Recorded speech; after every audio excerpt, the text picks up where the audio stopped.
Hello everyone. For those who don't know me, I'm Kat. I'm a wife, a homeschool mom, and an avid reader. It is the middle of December, and I am happily making my way through my Christmas TBR.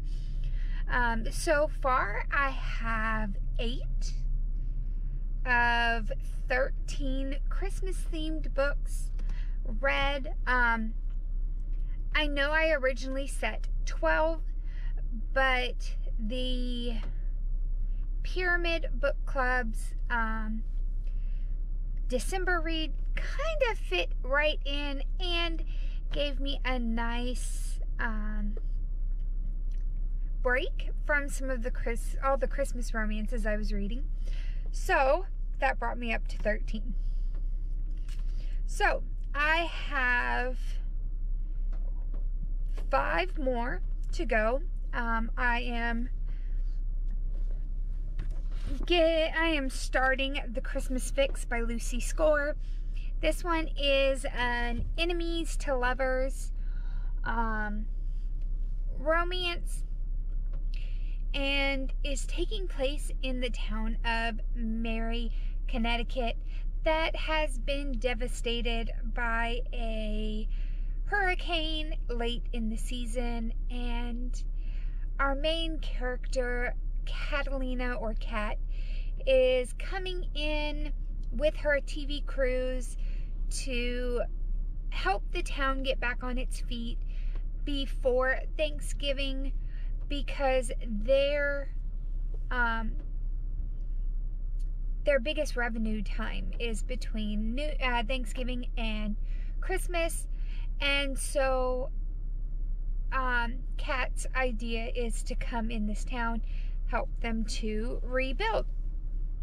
Well, our the town manager, Noah, doesn't want anything to do with Kat and her TV crews. He understands that his town needs to be rebuilt. He's not against his town being rebuilt and is doing everything in his power to rebuild. But at the same time, he does not want it to become this pity party or this circus sideshow that's going to cause more problems for his town. What we quickly find out in the book is that Kat has actually been in this town before. She helped a family rebuild their house, and the last time she was in town, there was a bar fight. And this is kind of what Noah is trying to stay against. So I'm gonna read until my daughter gets out of youth group, and then go from there. This week's gonna be a little weird. For the most part, I have no kid except for chauffeuring her around half of the time. She has youth group tonight, and then she has horse camp next week. And Nana is having me pick her up from all of these events. So, it's going to be a lot of car time, but that's okay. I will check in when I'm a third of the way through the book.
way through the Christmas Fix.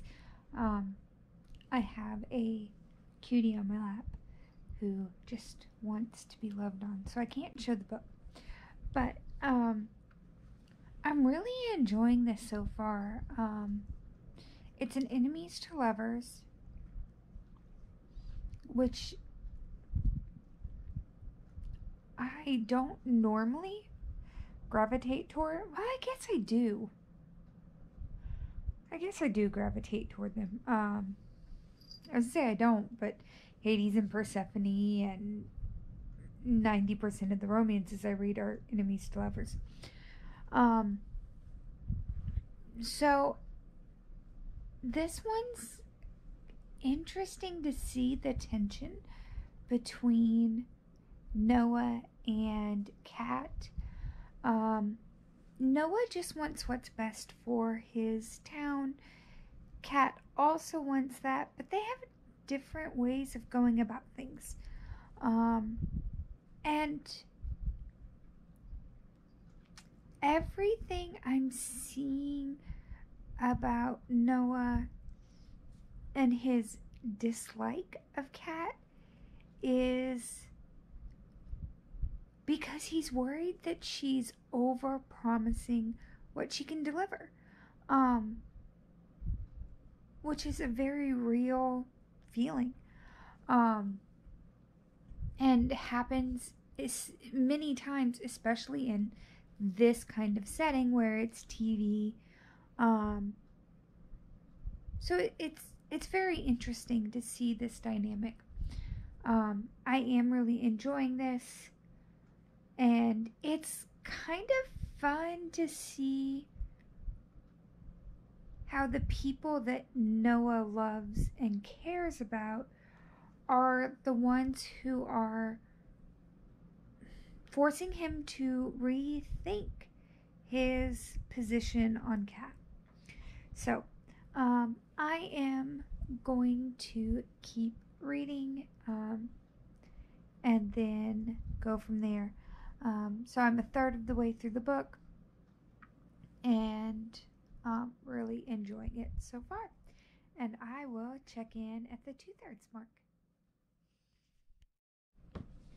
Hello everyone. So I am 2/3 way through the Christmas Fix. I am enjoying this. We actually stopped just after a spicy scene. So they have gotten to that point now. It is a Christmas romance, so that's not really completely a spoiler. We all know what's gonna happen, right?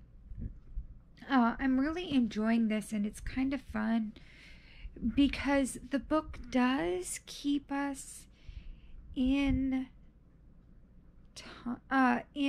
the process of how close they are.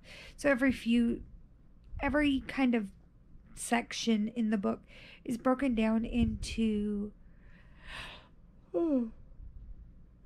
about 2-week intervals, and so you kind of know where you're at. I think we're about 4 weeks from Christmas right now. It's just after Thanksgiving, and we see some obvious warming, not just in the sexual realm, but also just a warming between Kat and Noah. But I'm really enjoying this. The writing is great. I don't know that I've read anything. Oh, I have. Worst Best Man. So I have read a Lucy Score before. And that makes sense now that I see which one. Because I read Worst Best Man and had so much fun with that. So this is a great one. I'm just trying to look.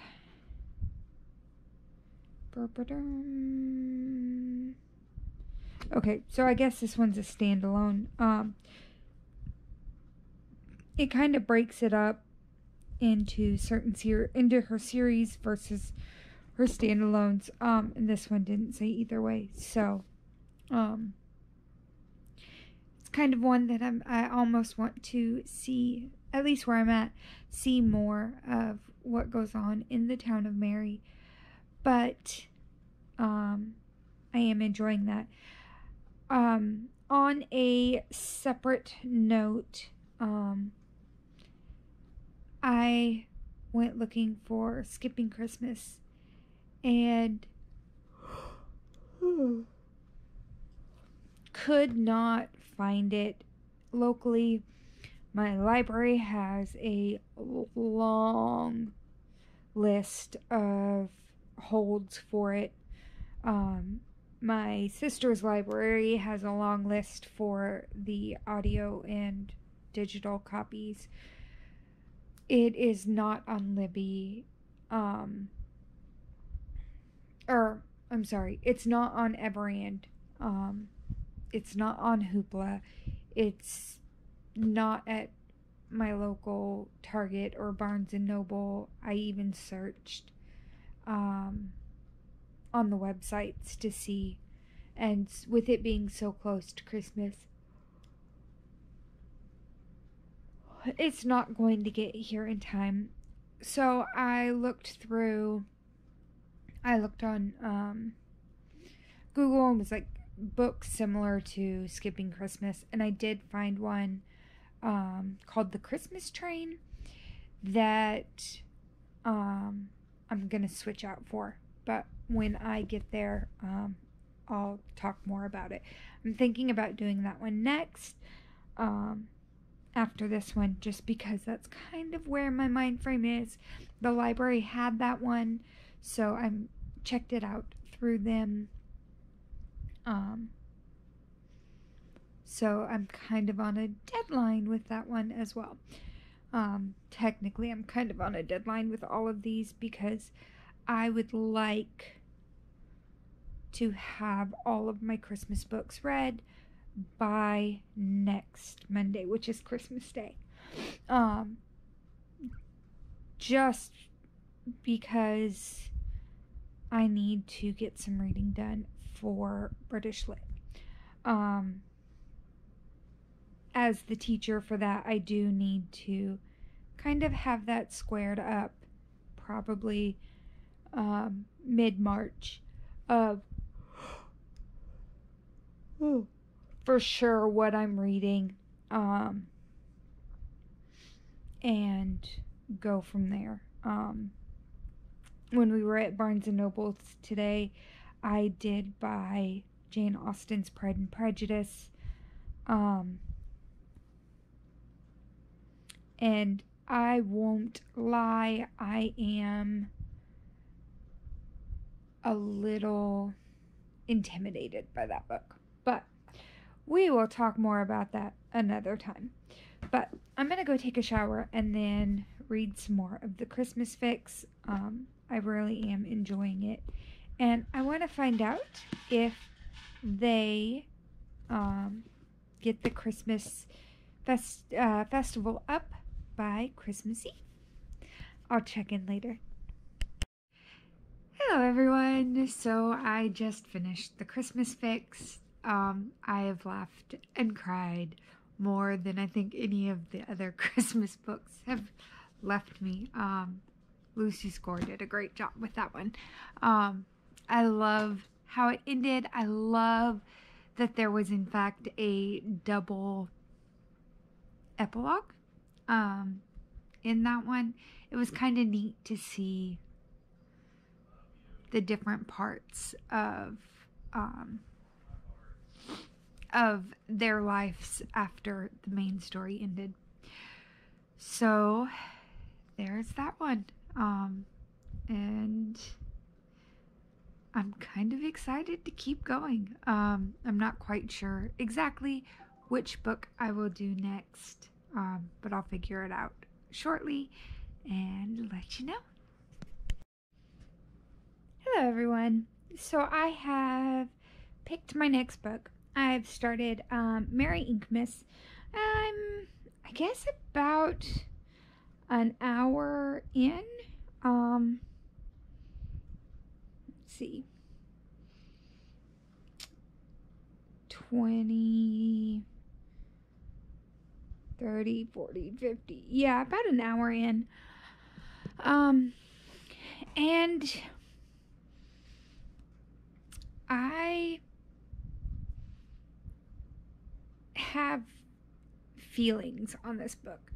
My husband laughed at me.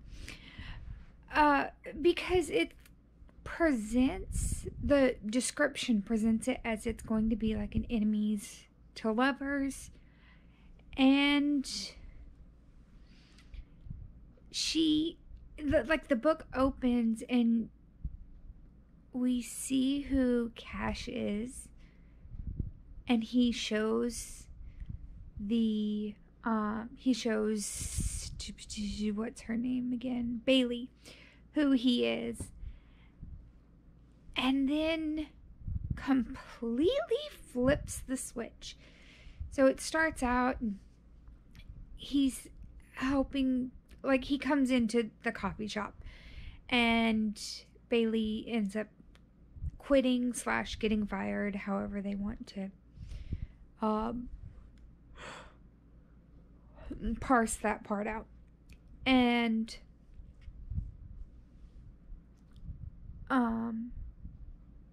Cash immediately helps out a homeless man that was the cause for her leaving her job to begin with. And just being an upstanding guy. And then as soon as he helps this homeless guy, he flips the switch and just is this complete asshole. And then there are moments where he's nice and then he's a jerk. And it's just this back and forth, and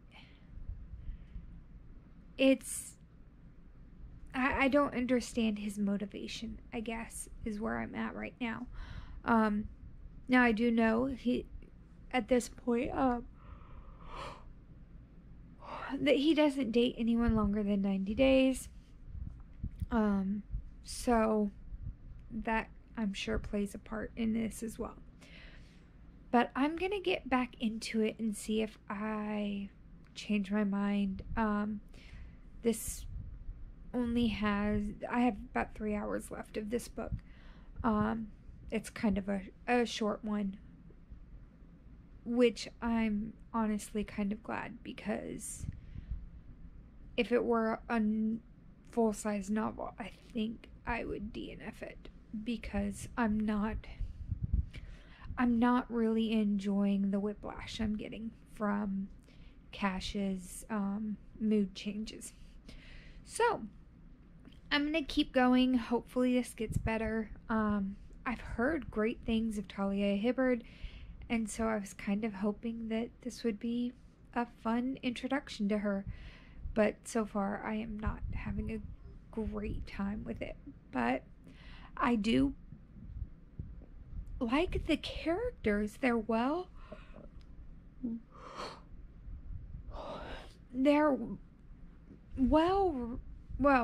Bailey is well written. Cash just right now, like, I'm my head's spinning. I can't get a grip on him. So I'm going to keep going, and I will check in later. So I have finished Merry Inkmas, and I don't think I like romance novellas. There's no real build-up because it's a novella, so things are happening quickly. I mean, the writing isn't bad, but it wasn't exactly my cup of tea either. It felt like it was just written for the sex, and not so much that it was written for the plot. But overall, an okay book. My favorite part was actually the prologue and the epilogue. I could do without pretty much everything in between. So anyway, I have to pick another book now. So let me figure out what I'm going to read next. So the next book I picked was Letters to Father Christmas, written by J.R.R. Tolkien. These were letters that that Father Christmas wrote to his kids, to Tolkien's kids, and telling stories of what's going on in the North Pole and all of this. He starts when John is little, that's his oldest, and goes through until Priscilla's nearly a teenager. And you even see through it, you see some mentions of world events that happen and things like that. It's really neat. And the way that he explains, like with shortages during World War II, oh, well, this happened here in the North Pole, and so we weren't able, and so the gift you wanted was destroyed. And just each year, like, there's some sort of adventure or misadventure in the North Pole that happens that Santa tells, or Father Christmas tells them about. It's just a lot of fun. I had a great time listening to this. Many, many times I giggled. And it's about 3 hours for the audiobook. I did something I don't normally do, and I actually slowed it down to normal speed, or to the original speed of 1.0. Because in between the letters, there was Christmas music playing.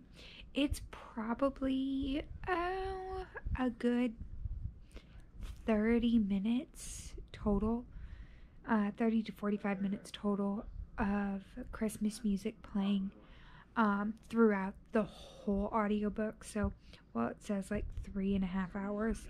It's really only about 3 hours of the audio.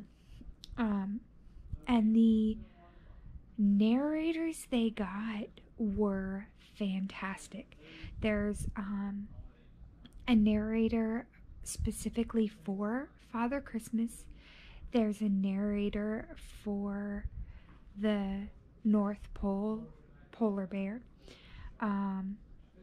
There's a narrator for the different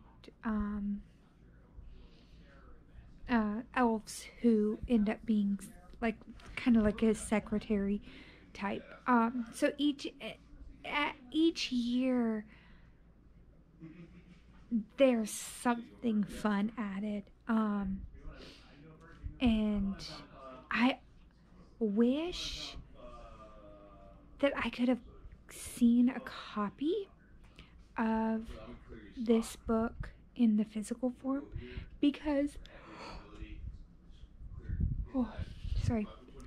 I'm really curious to see if they included the art, because Father Christmas drew them or painted them pictures each year. And so I'm curious if in the book you get to actually see those,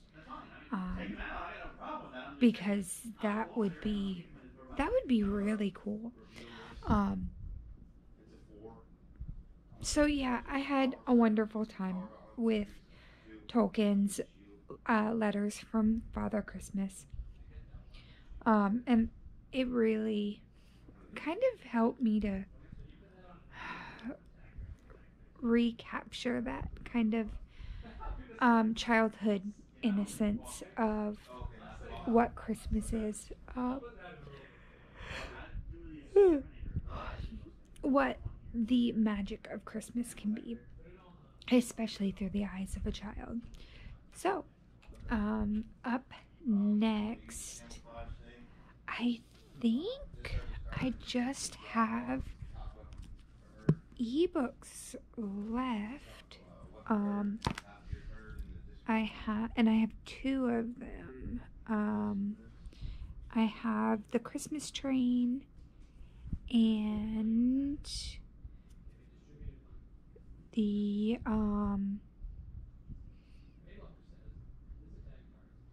not the Christmas at Cat Cafe. So I think I'm gonna do Christmas at Cat Cafe first. But I'm kind of excited. I'm sitting here looking at my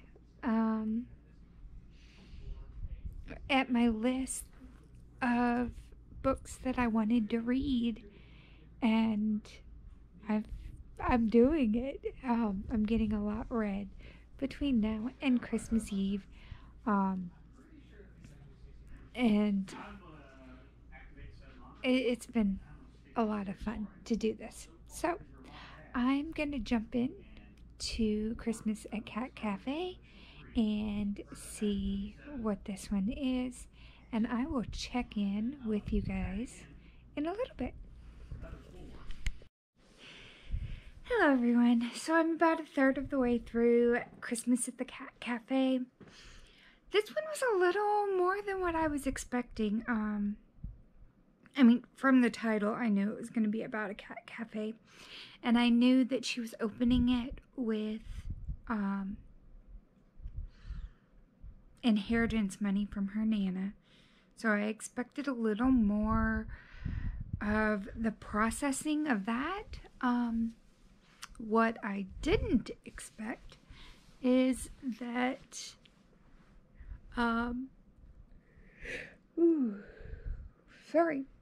Tabby is dealing with a somewhat new diagnosis with fibromyalgia and trying to come to terms with it.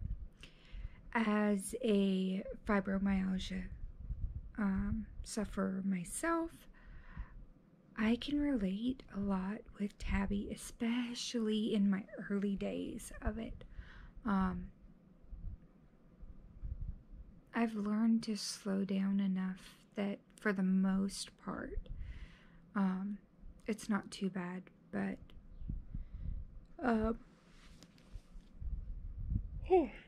sorry, I am struggling some today. I had really bad migraine yesterday and didn't get much reading done. So, I'm just kind of taking it easy today, but this book is an interesting read and kind of that reminder of why it's important to listen to your body, especially during this season. So, I think since I didn't do much yesterday other than sit here with the migraine, I think I am going to do a little bit of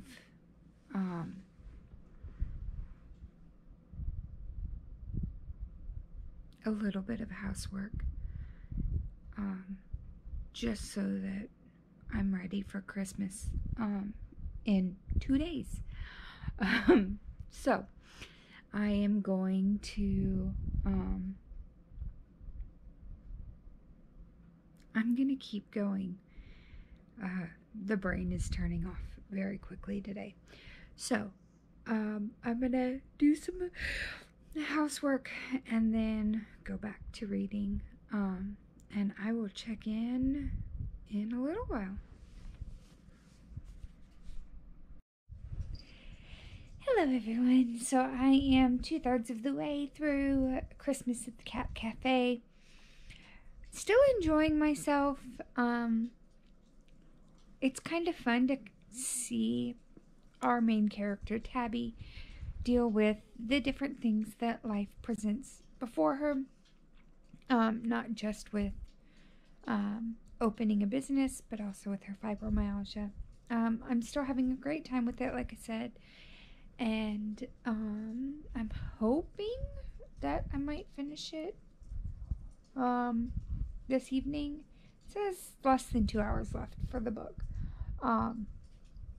If I can stay focused. I am having a little bit of a painful day today, so focus is a little bit more challenging than it normally is. But as long as I don't pick up my phone, I do pretty much okay. And I've got a cute kitty in my lap, who's taken all the pets, which is nice. It gives some warmth, at least on my legs. So I'm going to get back to reading, and I will check in at the end of the book. Hello everyone. So I have finished Christmas at the Cat Cafe. That was such a sweet little book. I will give the trigger warning of not something very tragic happens in the story, and if you have a hard time with animals dying, this may not be a book that you want to read. But it's super sweet. I bawled my eyes out at one point, but then after that I'm just giggling through the rest. Really sweet story, and kind of that reminder of sometimes life throws lemons at you, and you just have to keep going. So I had a lot of fun with that, and that just leaves one Christmas book left, but it being Christmas Eve, I have a slight dilemma. Do I go on ahead and read Christmas Train and finish my Christmas TBR? Or do I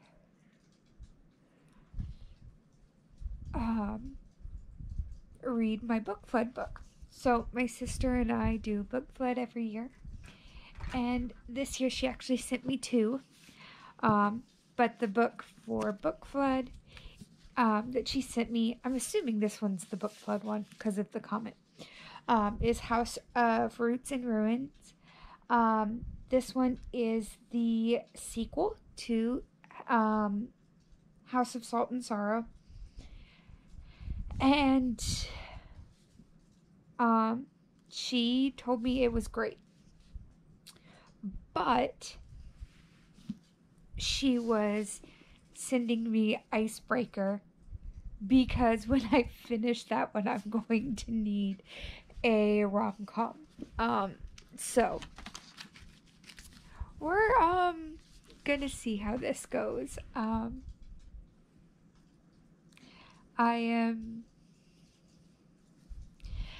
really on the fence here of what to do, because I'll have to see if I can find a synopsis of House of Salt and Sorrows without having to reread. I think I might go on ahead and follow the rules. Although I say that, and my sister's always really good about finishing the book that we do for book flood, and I'm the one dragging my feet through it. So I'm gonna see what I can find and then go from there. Bless you. Bless you. The dog's sneezing. But yeah, we don't have a deadline this time. Normally my sister and I both try to finish our book so that we can swap before I leave her house. With me being home this Christmas, it is making things a little bit different. So, yeah, I don't know. I'm gonna give it a think while I make dinner. Tonight I'm making lasagna soup. So, I will check in when I decide what book to read next. Hello, everyone. So, I haven't updated in a couple days. Christmas has come and gone. And right after I updated for the end of Christmas at the Cat Cafe, I needed an audiobook. And I still wanted in the Christmas theme. And my next one on the list was did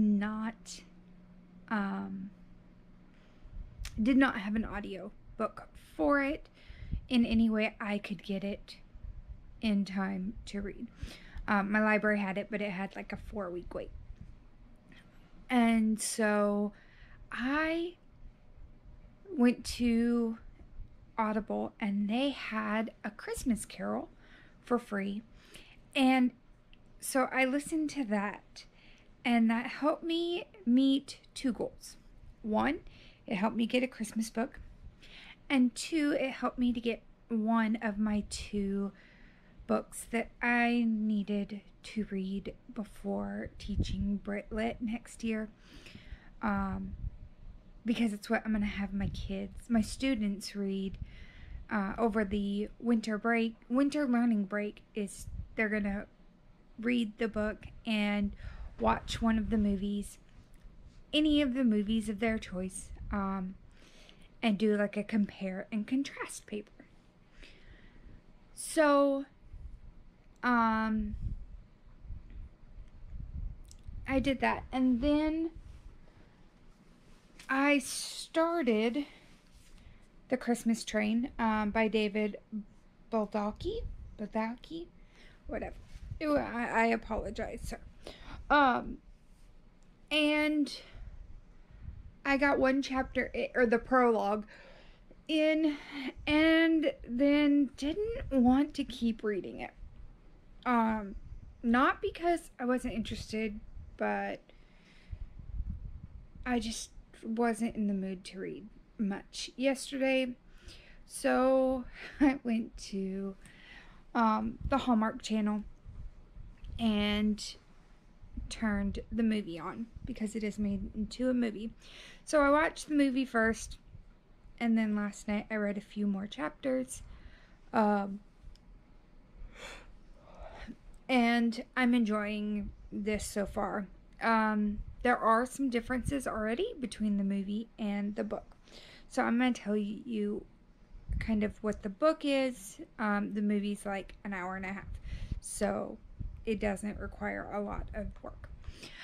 In this one, we have a journalist who is currently on a no-fly list. And so he has to take the train. He's going from Washington to Los Angeles. Right now, he's just on the first part of the train going from Washington to Chicago. Washington, D.C. to Chicago. And he's just gotten on the train.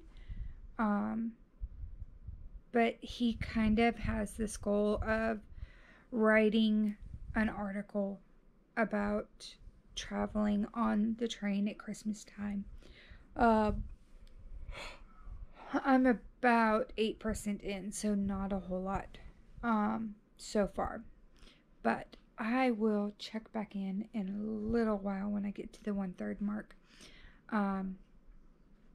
And give you guys an update. Hello, everyone. So, I have tried, and I have tried, and I have tried. I am like 32% into The Christmas Train, and I am fully regretting my decision to read or to watch the movie before reading the book. And part of that is because Hallmark did a good job of sticking really close to the book.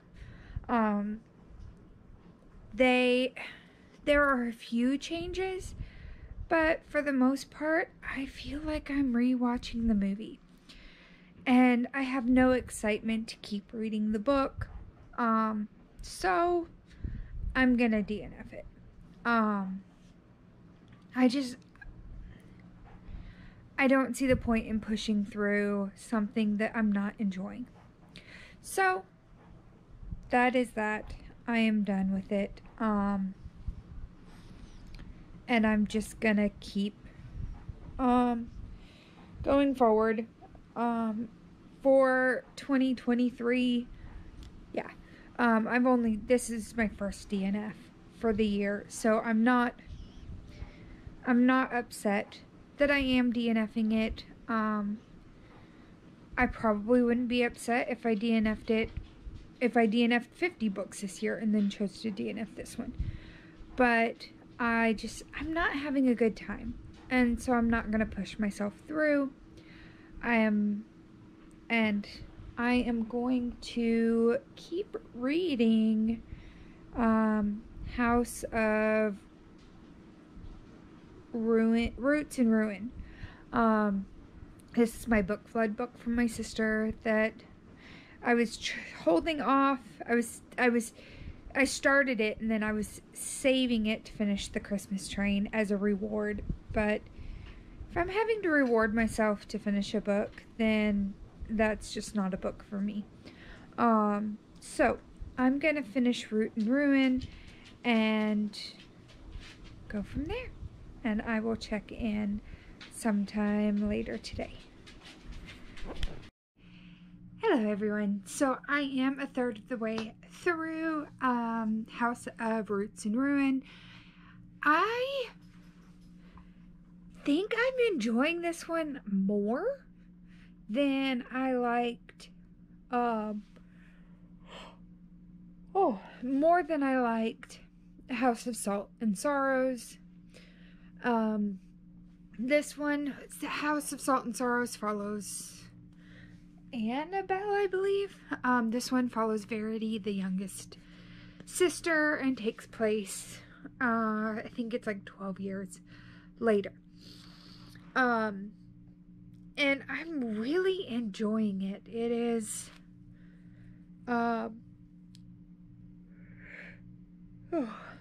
it's a different feel than the other one. There seems to be less of there hasn't been any of the magical world that we saw in Salt and Sorrow. And as I'm reading it, I'm trying to remember if Verity ever went to that realm. But sorry, very tired right now. But things are pretty good. So I'm enjoying it a lot. There are some things that I don't like about Verity's character. But when you really look at it in light of what's going on, the reasons I don't like her character is because she's so sheltered. But that's also her character. Her siblings have sheltered her. So, understandable why I don't like those parts. But I am going to keep going. But in the process, I am going to clean up my office a little bit so that I can get ready to record some videos for the new year. So, I will check in later. Hello, everyone. So I am now 68% into this book, and oh my goodness, this book, once things start happening, things get crazy real fast. I was not expecting some of the things to happen, but as they happened, I caught on to them a lot faster than Verity. There are moments where her sheltered life has sheltered her to the point that she doesn't pick up other things. But seeing as it's 11:30, I am going to call it a night here. I am also nearly caught up on my genre blanket. I have 4 more rows to go, including House of Roots and Ruin. So I am having a really good time with this book, and I am foreseeing it being a 5-star rating. And I definitely know why my sister sent me a palette cleanser after this, because it is super intense. And the things going on are very different. One thing I did notice with Storygraph, the first book, House of Salt and Sorrows, is a fantasy horror, and this one is a fantasy thriller, according to Storygraph. So, very interesting how the different parts work and add to my enjoyment of this book. I definitely am enjoying the thriller much more than the horror. So, I am gonna go to bed, and I will check in at the end of this book. Hello, everyone. So I finished House of Roots and Ruin, and oh my goodness, the ending of that one definitely has opened the door for a 3rd book. I really enjoyed this one, and it definitely gets 5 stars. Yeah, it was a ride. And I think after that one, I know my sister sent me a 2nd book because she told me I need a palette cleanser, and she's absolutely right.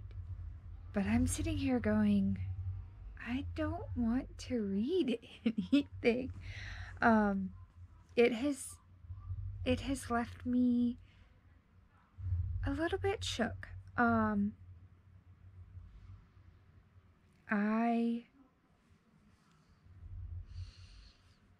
trying to process my feelings at the same time.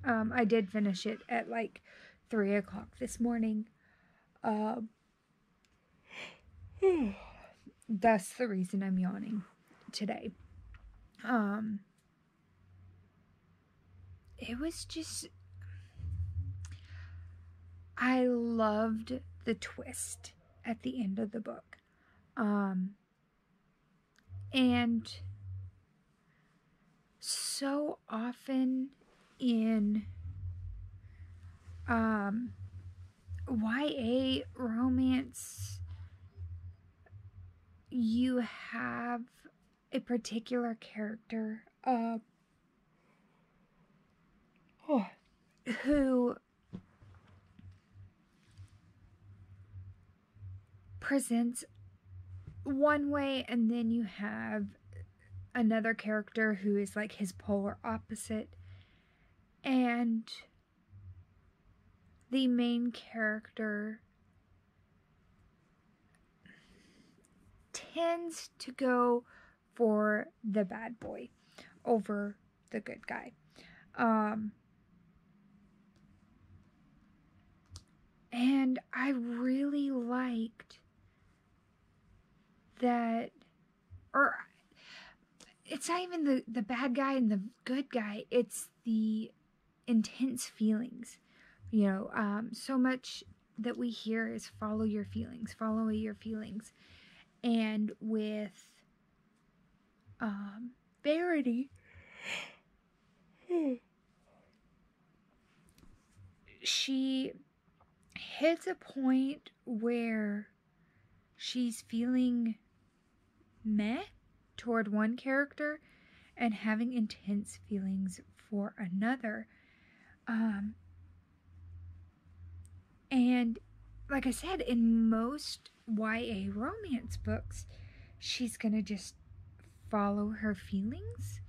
And I really like that this one kind of developed her in a different way, to kind of examine those feelings. I think that's important in our world today. So often we just kind of jump without looking first. So I really liked that part. Yeah, I think even though I still have, another, 8.5 hours for today, I think I'm going to call it for this vlog. One, it's like 2 weeks long. So, I'm gonna go on ahead and call it. That does get all of what I wanted to read for January, with a few small exceptions. I did want to get two of my Braitlit books read. I got one, and I'm happy with that. With the way I'm feeling right now toward reading, I don't want to start a Braitlit book and have it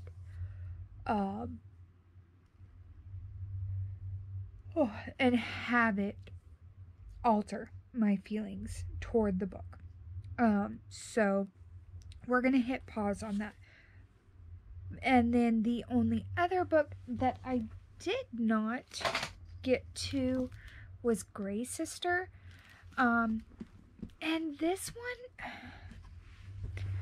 I was not a big fan of the first one. So I'm kind of at that point where I'm like, do I push myself to read it? Read the second book? Or do I just hit pause on that one and jump into Book of the Ice? Also by Mark Lawrence, to see if it was maybe where I was at, or maybe that series didn't hit me right, which kind of is unfortunate because I was really excited when I started the book. The premise seemed amazing. So I'm just kind of holding off on that one as well. So only 2 books that I didn't finish that I wanted to for the month of December. But I also added 2 books from my list as well, from my original TBR. And even the one that I couldn't get my hands on, I did switch it for another one that I ultimately DNF'd. So, pretty good reading month, and I'm going to take it. So, I will see you guys in the next video. Bye.